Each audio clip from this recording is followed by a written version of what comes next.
Heer zij met u en met uw geest. Lezing uit het heilige evangelie van onze Heer Jezus Christus volgens Lucas. Lof zij u Christus. Toen de tijd aanbrak waarop Maria en het kind volgens de wet van Mozes gereinigd moest worden, brachten zijn ouders Jezus naar Jeruzalem om hem aan de Heer op te dragen, volgens het voorschrift van de wet des Heren. Elke eerstgeborene van het mannelijk geslacht moet aan de Heer worden toegeheiligd. En om vervolgens de bepaling van de wet des Heren een offer te brengen, namelijk een koppel tortels of 2 jonge duiven.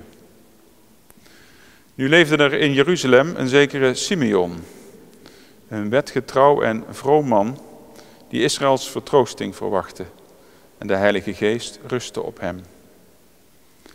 Hij had een godspraak ontvangen van de Heilige Geest, dat de dood hem niet zou treffen, voordat hij de gezalfde des Heren zou hebben aanschouwd.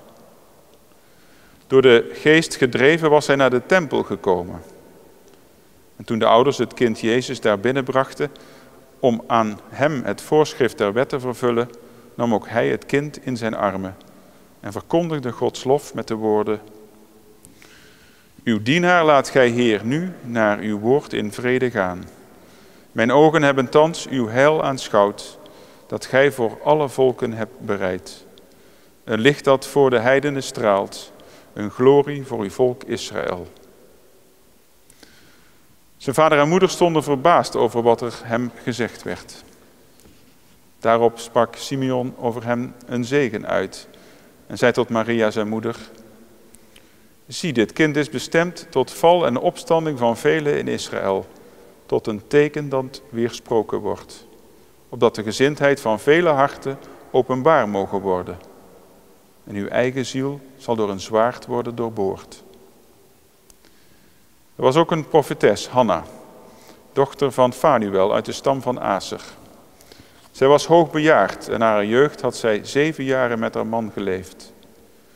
Nu was zij een weduwe van 84 jaar.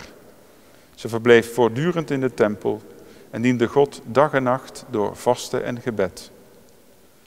Op dit ogenblik kwam zij naderbij, dankte God en sprak over het kind tot allen die de bevrijding van Jeruzalem verwachten.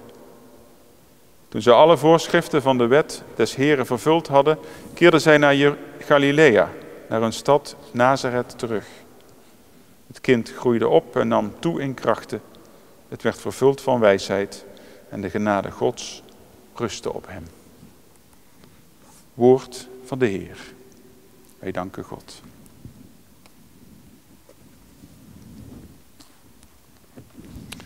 Beste broeders en zusters in Christus, vandaag op het feest van de Heilige Familie horen we een lange lezing waarin we enkele gebeurtenissen horen uit het begin van het leven van Jezus.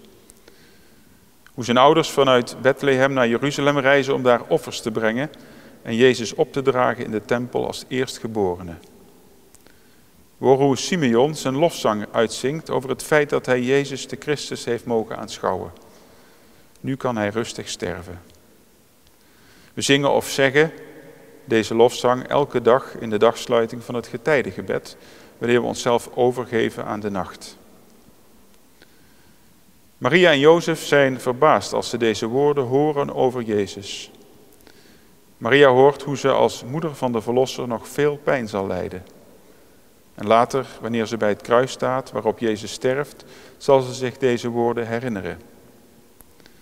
Ook de profetes Anna geeft een getuigenis en prijst God over wat dit kind voor de wereld zal betekenen. De rest van de kindtijd van Jezus wordt samengevat in de zin: terug in Nazareth zal Jezus voorspoedig opgroeien als kind van God. Over Jozef horen we daarna niet veel meer. Hij is in zekere zin een grote onbekende. Zijn rol en voorbeeld ligt vooral in het zijn van echtgenoot van Maria. En volgens de Joodse wetten was dat nog een hele toer, omdat Maria zwanger bleek te zijn voordat het huwelijk was voltrokken. Jozef is standvastig en vertrouwt op God wanneer hij hem in een droom vraagt bij Maria te blijven. En vervolgens onderneemt Jozef de tocht naar Bethlehem om zich daar met de hoogzwangere Maria te melden voor de volkstelling van die dagen. Ze bevalt en samen reizen ze via Jeruzalem naar Nazareth. In de andere evangelies wordt rond het geboorteverhaal nog verteld over de vlucht naar Egypte. En die missen we in het Johannesevangelie. In een paar woorden wordt door Johannes verteld hoe Jezus opgroeit tot die zoon van een timmerman. Daarmee wordt de rol van Jozef wel genoemd, maar niet nader uitgewerkt. Dat betekent niet dat hij dan de afwezige vader is, zoals door sommigen wel wordt gezien. Laat staan dat hij op die manier als een voorbeeld zou kunnen gelden voor alle vaders. Jozef benadrukt in zijn afwezigheid zijn trouw en bescheidenheid. Hij gaat niet voor de roem als vader van een groot prediker. Dat geldt ook voor Maria. Ze is bij veel gebeurtenissen in het openbare leven van Jezus aanwezig. Bij zijn aanwezigheid bij de bruiloft in Kanaan, zijn genezingen en zijn verkondigen, tot aan het moment van zijn veroordeling en de opgang naar het kruis. Daar benoemt Jezus Maria tot moeder van allen die in hem geloven. Zo mogen we Maria vandaag de dag ook kennen. Als moeder die trouw blijft en dicht bij haar kinderen. Ook als die door hun keuzes en handelen in de problemen komen. Jezus koos voor de rechtvaardige weg, die door sommigen niet werd begrepen of te bedreigend was. Niemand was hem op dat pad voorgegaan. De heilige familie.